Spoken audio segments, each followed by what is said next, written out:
Ima ofane BFN. Bia jugba. Ofane mi njogbe. Acho mi Evelyn ifu anyanyo. Bia ne wona ke NDC niji Mahama president elect. Ke ni bon oye ezu eza ezu. Me famia. Wonta wo bi ba ke e wo bia ne ni Mahama ba. Boleke mi no ba sumo ake Mahama anya Afrika wa Ghana mu fe. Mi to manga mo fiam ake mi ehyen hewa ake Mahama eye nkunim. E wo no ni mi pagbe ake Mahama ba fe e ha woji. Mi no ni gbana wa aji yi levie. Eje ye jam mla. Secondly, COVID-19 tax no hu eje ejen. Wo bi na ni tumo mi bi efen ye hia. Ni still means Amegbe University na Nkwama University.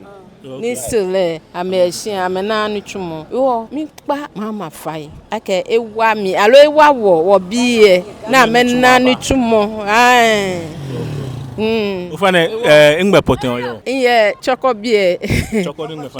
Ke takradi. Okay, but ora do akoka we gbasane. Ye chemwena bie. Okay, but ora do. Yo shida be. Ufane mi jogbe ni ngbe fun oyo. Acho mi ni Ayite Hammond. Iye White House.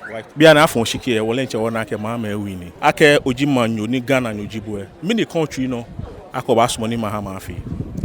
Ano kwale yake nyungbo egwu manche ni egwu manche ke eminjile shi non pe won pak Mahama gbe ake eba fi ha wo pe ji ake wo tas ke wo fuo ke woni bi kome eba kwele ojugba ye ha wo because in yesho ake ke cheche na kamaja ni bia no ha wo eba no ma mi ajo ni twinjole aba ne agbe ne hu e to be ne ewushin ne mambi e wo fe wo nyese ne wo vote wo hale ke eye oshiwole no ake menime ni sabi Amegbe Ghana shi na mebo Ghana nyomo e ka me ba chom lagbe won pagba ke ba e ba fe na kan e ha wo ene meji ni bi ni o pagbe ene meji ni bi ni wo fe won pagba ke e fe ha wo bo ra don ake o kewe na saniba yo nyemi ngba jobo o fa ne miniji ogbe ni nigbe fan oyo acho mi papo alote dada nye Chorkor na shi aye 205 o fa ne ake ojimanyo ye Ghana ne miniji ni bi ko me ni country na ko ba sumo ni manyel nyelo ne efe ha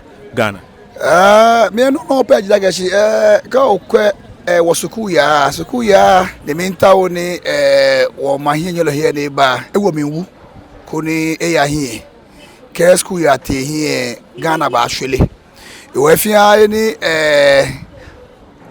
party ko be chechuka ewa ambomoden ni amshika ya hie ko ni efefel fe beni wonale ni Chorkor bi fe anya ni ameya school ni awachake Ghana fe no jino kome emi pagba ke amenya amefe ameha wo o fa no ra don